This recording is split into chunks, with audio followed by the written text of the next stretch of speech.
તો રાજ્યમાં પહેલીવાર નેશનલ હાઈવે પર ખાડાના કારણે દંડ ફટકારાયો છે।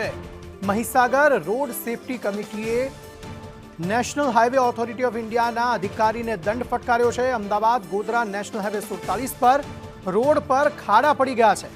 18/6/2025 થી 7/7/2025 સુધી પ્રત્યેક દિન માટે 500 રૂપિયા એટલે કે 20 દિવસના 10,000 રૂપિયાનો દંડનો હુકમ કરવામાં આવ્યો છે મહીસાગર જિલ્લા રોડ સેફટી કમિટી દ્વારા।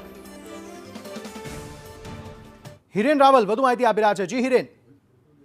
જિલ્લા કલેક્ટરની અધ્યક્ષતામાં આ રોડ સેફટી કમિટી હોય છે અને એમાં આ આદેશો કરવામાં આવ્યા છે। લગભગ જિલ્લામાં રાજ્યમાં પહેલી વખત આ પ્રકારે હાઈવે ઉપર ખાડાઓના કારણે સરકારી એજન્સીને અથવા તો સરકારી કંપનીને આ દંડ ફટકારવામાં આવ્યો છે।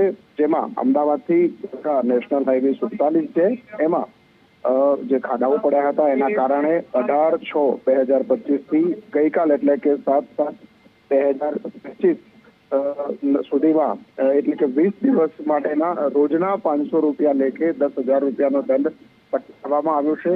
જો 8 જુલાઈ પછી પણ આ કામ ચાલુ નહીં થાય તો ફરીથી રોજના 500 લેખે દંડ આ નેશનલ હાઈવે ઓથોરિટીના જે પ્રોજેક્ટ ડાયરેક્ટર છે એમના સેલેરીમાંથી કાપવા માટેના આદેશો કરવામાં આવ્યા છે। જિલ્લા કલેક્ટર આ રોડ સેફટી કમિટીના અધ્યક્ષ હોય છે ને એમના ઓર્ડરથી સહીથી આ ઓર્ડર કરવામાં આવ્યો છે।